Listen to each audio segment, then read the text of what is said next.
আসসালামু আলাইকুম to all my good people. আজকে কাপ্পাডোকিয়াতে পৌঁছানোর পর আমার দ্বিতীয় সকাল এবং আমি নাস্তা করতে বসেছি আমার কেভ হাউসের ছাদে।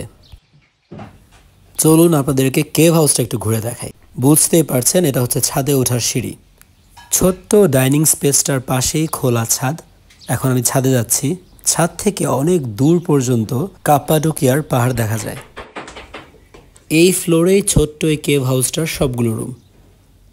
এই যে আশেপাশে দরজাগুলো দেখতে পাচ্ছেন, প্রত্যেকটা এক একটা গেস্ট রুম। এখানে হচ্ছে বড় একটা বারান্দা এবং বারান্দায় আমাদের দেশের মানুষজনের মতোই ওরা কাপড় শুকাইতে দিছে। কাপ্পাডোকিয়ার এই ব্যাপারটা আমার কাছে এত ভালো লাগছে, যেদিক দিয়ে তাকায় খালি পাহাড় আর পাহাড়। এখন আমি আপনাদেরকে আমার রুমটাতে নিয়ে যাচ্ছি, দেখাবো আমার রুমটা। এটা হচ্ছে আমার রুম। দেখতেই পাচ্ছেন খুব ছোট্ট একটা রুম, আহামরি কোনো কিছু না। কিন্তু যদি খেয়াল করে দেখেন তাহলে বুঝতে পারবেন যে কোনো নর্মাল একটা হোটেল রুমের চেয়ে কেভ হাউসের রুমগুলো আলাদা। আসলে ব্যাপারটা হচ্ছে, বাংলাদেশে যদি কোনো বিদেশি মানুষ আসে এবং তাকে একটা মাটির ঘরে বা ছনের ঘরে যদি থাকতে দেওয়া হয়, ডেফিনেটলি সেটা হবে তার জন্য খুবই ইউনিক একটা এক্সপিরিয়েন্স। এই কেভ হাউসগুলোও আমাদের মতো ফরেনারদের জন্য এরকম ইউনিক একটা এক্সপিরিয়েন্স, কারণ এই কেভ হাউসগুলো হচ্ছে কাপ্পাডোকিয়ার হাজার বছরের পুরনো অধিবাসীদের বাসস্থানের আদলে তৈরি করা। এখন আমি সিঁড়ি বেয়ে নিচের ফ্লোরে নামছি। নিচের ফ্লোরে হচ্ছে রিসিপশন। আপনারা খেয়াল করলে দেখবেন সিঁড়িগুলোও কিন্তু নর্মাল সিঁড়ির মতো না। মানে দেখলেই মনে হবে পাথর কেটে পাথরের ভেতর দিয়ে মনে হয় সিঁড়িটাকে নিয়ে যাওয়া হয়েছে উপরে। বেসিক্যালি থিমটা এটাই, কারণ আগে কাপ্পাডোকিয়ার মানুষজন পাহাড়ের মধ্যে পাথর কেটে কেটে তার ভেতরে গর্ত করেই থাকতো। আমরা রওনা হয়ে গেছি। আমরা এখন যাচ্ছি মাশরুম হিল অথবা ফেরি চিমনি দেখতে। আমাদের গাইডের কাছে আমাদের গ্রুপের সবার টিকিট কাটা, একজন একজন করে সে ট্যাপ ইন করছে আর আমরা ঢুকে যাচ্ছি। এই যে জায়গাটা দেখতে পাচ্ছেন, এটা বিশাল বড় একটা এরিয়া। এটা বেসিক্যালি এক ধরনের ন্যাশনাল পার্ক। এই জায়গার পাহাড়গুলো হাজার হাজার বছরের পুরনো এবং পাহাড়গুলোর একটা বিশেষত্ব আছে, সেটা দেখতেই আমরা এসেছি।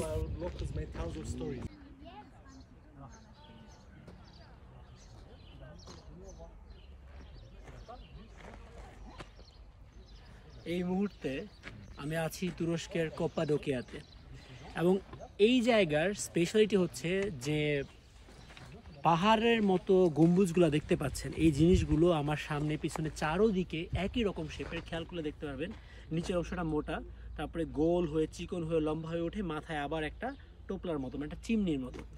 এইটাকে এখন তারা বলে মাশরুম। অনেক আগে এটাকে তারা বলতো ফেরি চিমনি। কারণ হচ্ছে এখানকার মানুষ মনে করতো যে এইদিকে হয়তো কোনো পরী থাকে, এবং পরীরা পাহাড়গুলোকে এরকম পরীদের বাসায় এগুলো পরীরা থাকে, এবং পরীরা যেহেতু রান্নাবাড়া করে তাদের চিমনি মানে চুলা এগুলো, এই জন্য উপরে চিমনির মতো এরকম শেপ হয়ে আছে।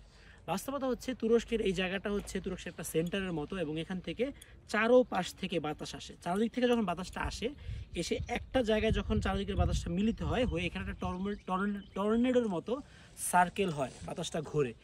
হাজার হাজার লক্ষ লক্ষ বছর ধরে বাতাসের এই ঘূর্ণনে পাহাড়গুলো এরকম গোল হয়ে শেপ হয়ে এরকম আকৃতি আসলে ধারণ করেছে। খালি চোখে এসে আপনি যখন এখানে নিচ থেকে এটা কাছ থেকে দেখবেন এবং যখন এটা ছুঁয়ে দেখবেন, এটার অনুভূতিটা আসলে একদম আউট অফ দ্য ওয়ার্ল্ড। এবং খেয়াল করলে দেখবেন কাপ্পাডোকিয়ার মানুষরা যেরকম হাজার হাজার বছর ধরে পাহাড়ের মতো কার্ভিং করে কেটে ঘরবাড়ি বানিয়েছিল, ঠিক সেরকম এখানেও তারা কেটে কেটে ঘরবাড়ির মতো বানিয়েছে, যেটা শুরুতে আপনারা দেখেছেন।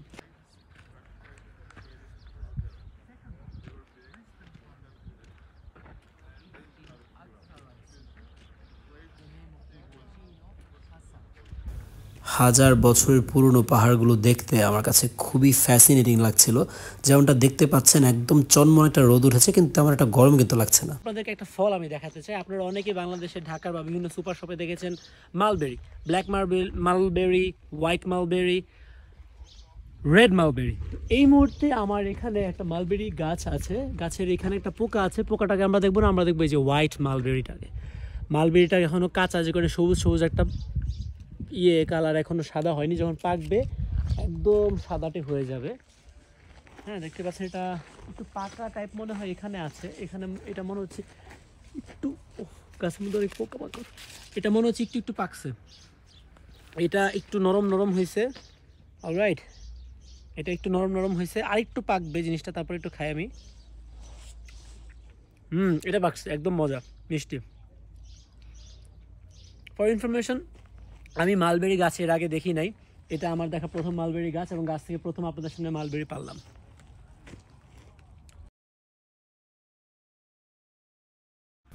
ভিডিওতে বোঝা যাচ্ছে না, কিন্তু গাছটাতে প্রচুর মালবেরি ধরেছিল। আমি সাগর এখন পাহাড়ের চূড়ায় উঠে যাব। সাগর উঠে যাবে পাহাড়ের চূড়ায়। বেশি যাওয়াটা ঠিক হবে না, স্লিপ করার চান্সেস আছে, কারণ এটা অনেক বেশি স্টিপ। Boşalmıyor ki.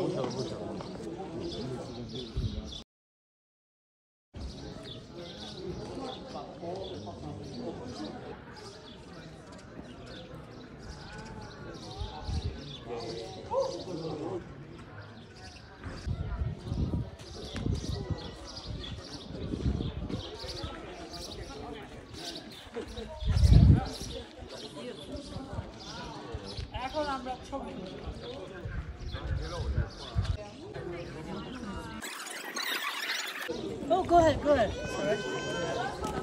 ছবি তোলা শেষ, এখন চলে আসবো বাংলাদেশ। ছবি তুলতে হবে, এই জায়গার ভিউটা জাস্ট দেখেন, just look at this view. কাপ্পাডোকিয়ার বিশেষত্বই হচ্ছে পাহাড় কেটে ভেতরে বানানো ঘরগুলো। এতদিন আমরা দূর থেকে শুধু দেখেছি, এখন আমরা একদম কাছাকাছি চলে এসেছি। আমরা এরকম পাহাড় কেটে বানানো একটা ঘরের ভেতরে ঢুকে ভালো মতো দেখবো এখন এই ঘরগুলো কীরকম ছিল।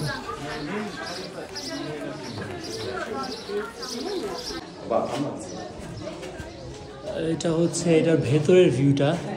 এই যে চিমনির মতো যেই সেগুলো পাহাড়, এবং ওটার ভেতরে কেটে কেটে ওরা এই ধরনের বাসা বানিয়ে রেখেছিল, এবং হাজার হাজার বছর আগে এখানে মানুষজন থাকতো, এবং বাসা বাড়ি বানিয়ে রেখেছে এখানে।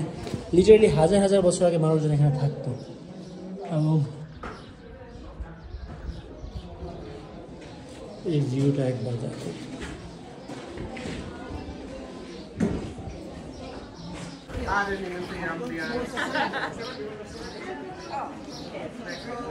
Girl, I got one for you today. Okay. এখন আমি যেখানে দাঁড়িয়ে আছি, আর দেখতে পাচ্ছেন আশেপাশে প্রচুর মানুষজন, আশেপাশে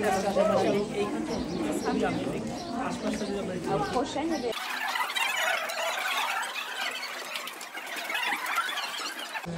এদিক দিয়ে বের হওয়ার কোনো অপশন নাই।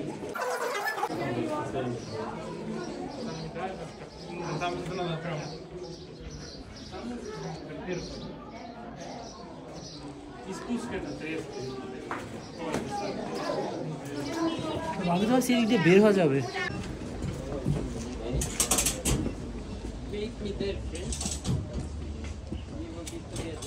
এটা হচ্ছে ওপেন এয়ার মিউজিয়াম। বেসিক্যালি এটা একটা ক্যাথেড্রাল ছিল। এখানে খ্রিস্টান ধর্মের জন্য শিষ্যদেরকে শিক্ষা দেওয়া হতো কীভাবে খ্রিস্টানিটিকে তারা ছড়িয়ে দেবে, এবং সেই শিক্ষা দেওয়ার পর তাদেরকে পৃথিবীর বিভিন্ন প্রান্তে বা বিভিন্ন চার্চে পাঠিয়ে দেওয়া হতো।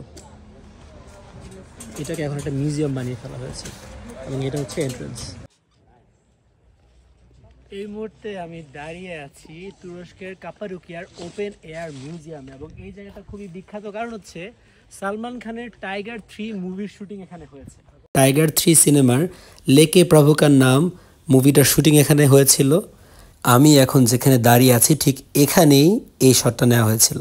এর পাশাপাশি নিকোলাস কেজের গোস্ট রাইডার 2 এর শুটিংটাও এখানে হয়েছে। আপনারা চাইলে নিকোলাস কেজ 2 কাপাডোকিয়া লিখে ইউটিউবে সার্চ দিলে এক্স্যাক্ট এই জায়গাটা দেখতে পারবেন যেখানে শুটিংটা হয়েছে। এখন আমি ওপেন এয়ার মিউজিয়ামে ঢুকবো, এটা হচ্ছে এন্ট্রান্স। এদিক দিয়ে আমরা ঢুকবো। অলরাইট, আমার পেছনে যে অংশটা দেখতে পাচ্ছেন, কেউ কি গেস করতে পারবেন এটা কি? 2 সেকেন্ড সময় দিলাম, 2 সেকেন্ডের মধ্যে গেস করতে হলে কমেন্ট করেন। 1 2 ওকে, আমি বলে দিচ্ছি। এটা হচ্ছে আজ থেকে হাজার হাজার বছর আগের পুরনো ঢেকি, পাথর দিয়ে তৈরি ঢেকি।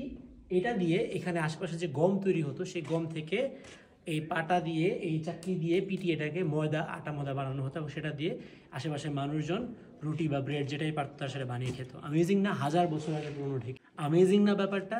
এবং আমেজিং হচ্ছে যে আমার পাশের যে ভিউ, ওই যে দূরে দূরে ছোট ছোট ছোট ছোট খুপড়ির মতো ঘর, এবং এখানে দেখেন এই জায়গাটা দেখেন, এখানে কি কাজে ব্যবহৃত হতো আমি জানি না, কিন্তু এখানে হয়তো মানুষজন থাকতো ঘরের মতো। মানে পাহাড় কেটে কেটে তৈরি করা এই ব্যাপারটা খুবই আমেজিং, অদ্ভুত একটা ব্যাপার। এবং এই যে একটা গাছের মধ্যে জরুরি ধরে আছে, এটা মরিচের মতো মনে হলো, এটা কিন্তু মরিচ না। খাওয়া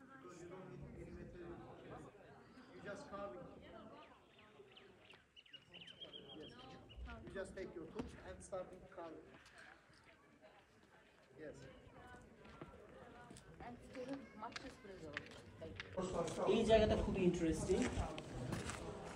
এখানে ঠিক পাশে একটা চার্চ আছে এবং 1000 বছর আগে পাথর কেটে এগুলো বানানো, এবং এই জায়গার উপর আশেপাশে পুরো এলাকা নির্ভরশীল ছিল তাদের মাছ, আঙ্গুর, আটা, ময়দা এগুলো স্টোর করার জন্য। তো আমার দেখে মনে হচ্ছে এটা সম্ভবত একটা মসজিদ। এই জায়গাটা একটা মতো লাগছে, আমি জানি না, তবে বাস্তবতা হচ্ছে এটা চার্চও হতে পারে, মসজিদও হতে পারে।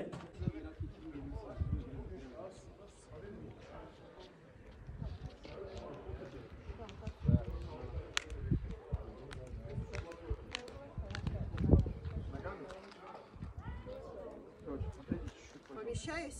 Да. Так, сейчас. Дочь, отойди, пожалуйста, чуть-чуть. Надо встать красиво.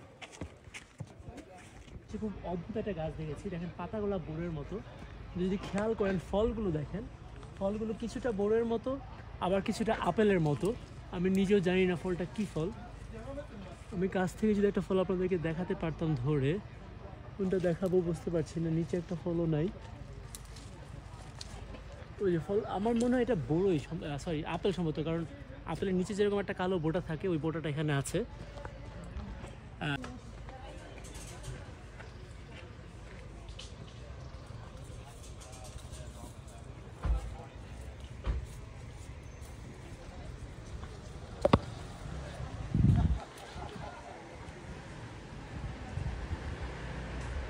এখন আমি দাঁড়িয়ে আছি তুরস্কের কাপ্পাডোকিয়ার ম্যাজিক ভ্যালিতে। এটা জাস্ট রাস্তার পাশে একটা জায়গা, কিন্তু কেন এখানে ম্যাজিক? এই যে পিছনে পাথরগুলো দেখতে পাচ্ছেন বিভিন্ন শেপের হয়ে আছে, পাথরগুলো একটু ক্লোজলি আপনি খেয়াল করলে এবং একটুখানি ইমাজিনেশন ব্যবহার করলে দেখবেন পাথরগুলো বিভিন্ন জিনিসের শেপ নিচ্ছে। ফর এক্সাম্পল, ওই যে একদম চূড়ায় দেখেন মনে হচ্ছে একটা মানুষের মতো দাঁড়িয়ে আছে, একটু খেয়াল করলে দেখবেন যে খ্রিস্টানদের ম্যারির স্ট্যাচুর মতো লাগছে ওইটাকে। এইদিকে যদি একটু খেয়াল করে দেখেন মনে হবে একটা সাপের মাথা, একটা কোবরার মাথা উঁকি দিয়ে বের হয়ে আছে, এরকম মনে হবে। এইখানে যদি আপনারা একটু খেয়াল করে দেখেন একটা গম্বুজের মতো, এই যে দুজন মানুষ দাঁড়িয়ে আছে ওইটার একটু উপরে গম্বুজের মতো মাথাটা যদি দেখেন, হঠাৎ করে মনে হবে একটা ঘোড়ার মাথা, অথবা একটা খাসির মাথা, অথবা একটা লামার মাথা, অথবা অনেক সময় আমরা যে দাবা খেলি দাবার মধ্যে যে ঘোড়া থাকে ঘোড়াটার মতো, ওই গুটিটার মতো লাগবে। আরেকটা, আচ্ছা এইখানে এটা একটু দেখাই, এটা দেখলে মনে হবে হিন্দুরা যেরকম হাত জোড়ো করে নমস্কার করে, মনে হচ্ছে যে একটু নমস্কার দিচ্ছে এরকম। আর সর্বশেষ ঠিক আমার পেছনে যেটা দেখতে পাচ্ছেন, এটাকে দেখলে মনে হবে উট। আবার যদি পেছন থেকে খেয়াল করে দেখেন মনে হবে যে এটা একটা ময়ূর পাখিও হতে পারে। মানে বেসিক্যালি আপনার ইমাজিনেশন যা মনে করতে চায় সেটাই মনে করতে পারবেন। মূল ব্যাপারটা হচ্ছে যে আল্লাহর যে অপরূপ সৃষ্টিটা অদ্ভুত একটা ব্যাপার। 7 generation, 180 years. Where are you guys from? France.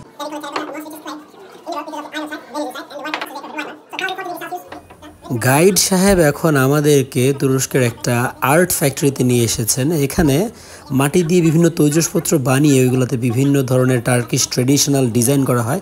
এগুলো খুবই এক্সপেন্সিভ, এবং গাইড সাহেব মূলত আমাদেরকে এখানে নিয়ে আসছে আমাদেরকে ভুজুং বুঝাইয়া আমাদের কাছ থেকে হাজার হাজার ডলার দিয়ে এগুলো কেনানোর জন্য। আমি একটা পয়সারও কোনো কিছু কিনি নি এখান থেকে। আমার মাথার মধ্যে জাস্ট এই কথাটা ঘুরতেছিল, টার্কিশরা তাদের এত পুরনো ট্রেডিশনটাকে কি সুন্দর করে এটার মধ্যে ভ্যালু অ্যাড করে অনেক দাম দিয়ে ফরেনারদের কাছে বিক্রি করছে, বাইরে ছড়িয়ে দিচ্ছে। অথচ আমাদের দেশে এই মাটির জিনিসপত্র বানানোর আমাদের নিজেদের একটা কালচার ছিল, আমরা এটাকে বাইরে তো এক্সপোর্ট করতে পারিই নাই, আমরা এটাকে হারায় ফেলছি। মাটির জিনিসপত্র যারা বানায় তাদেরকে সম্ভবত কুমার বলা হতো আমাদের দেশে। আপনি খেয়াল করলে দেখবেন আপনাদের এলাকার আশেপাশে এরকম মাটির জিনিস বানায় কুমার, এরকম কাউকে আপনি খুঁজেই পাবেন না।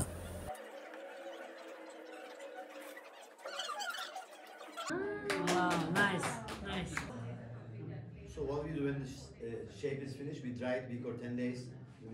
একটা সিরামিক ফ্যাক্টরিতে এখানে যেটা আপনাদেরকে দেখাতে চাই, যে দেখেন থুকায় থুকায় আঙুর ধরে আছে। হ্যাঁ, আঙুরগুলো একদম কাঁচা আঙুর, আঙুরগুলো বড় হয় না, একদম কাঁচা আঙুর। কিন্তু ইন্টারেস্টিং ব্যাপার হচ্ছে তুরস্কে আঙুর গাছটা হচ্ছে আমাদের বাসা বাড়ির মধ্যে যেরকম কাঁঠাল গাছ, তারপর হচ্ছে কলা গাছ, আম গাছটা যেরকম খুবই কমন, এরকম একদম প্রত্যেকটা বাসার মধ্যে এরকম আঙুরের ডাল থাকে। এবং এখন হচ্ছে আঙুর জাস্ট ধরার সিজন আর কি, যেগুলো দেখতে পাচ্ছেন তো কুচি কুচি হয়ে আছে, এবং ঝোঁকে প্রচুর পরিমাণে ধরে আছে আঙুর। একটা ছোট কাঁচা আঙুর আমি আপনাদেরকে দেখাতে চাই কামড় দিয়ে, জানি না টক লাগবে বা তিতা লাগবে, প্রচণ্ড টক। কিন্তু খুব মজা লাগলো আমার সামনে দেখে।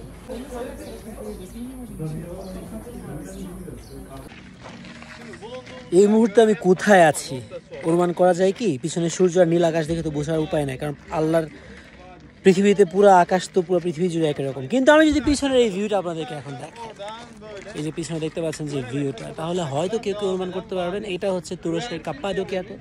এবং আমার পেছনে যে অংশগুলো দেখতে পাচ্ছেন এগুলো হাজার হাজার বছর আগে অগ্নি উৎপাত হয়ে এই পাথরগুলো তৈরি হয়েছিল, এবং তারপরে ওইখানকার মানুষ মানে আজ থেকে প্রায় 4000 বছর আগে এই পাথরগুলো কার্ভিং করে কেটে কেটে ভেতরে ঘর বাড়ি বানিয়ে এটার ভেতরে মানুষ থাকতো।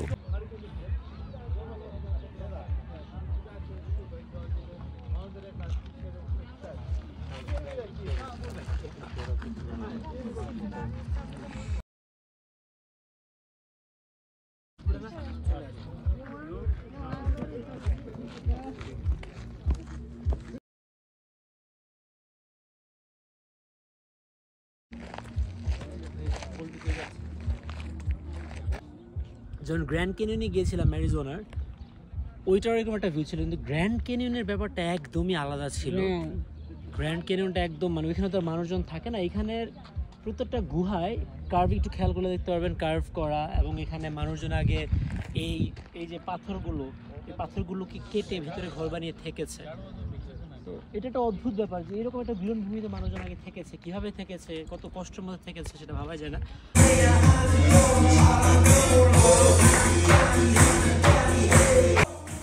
কেউ কনফিউজ হয়েন না, এটা কিন্তু কোনো নাইট ক্লাবে এসে নাচানাচি করতেছে না। বেসিক্যালি আমাদের গাইড সাহেব ওই আর্ট ফ্যাক্টরি থেকে বের হওয়ার পরে আমাদেরকে একটা ক্লদিংস ফ্যাক্টরিতে নিয়ে আসছে। তার উদ্দেশ্য একটাই যে বুঝুম বুঝে অনেক দাম দিয়ে অনেক জিনিসপত্র বিক্রি করবে। তো ওইখানেই ওরা যখন আমাদেরকে কাপড়গুলো র্যাম্পে মডেলের হেডে দেখায়, এক পর্যায়ে আমরা যারা ট্যুরিস্ট এসেছি ওদেরকে ডেকে এখানে নিয়ে আসে এবং তাদের সাথে আমাদেরকে একটু নাচ গান করায় আর কি।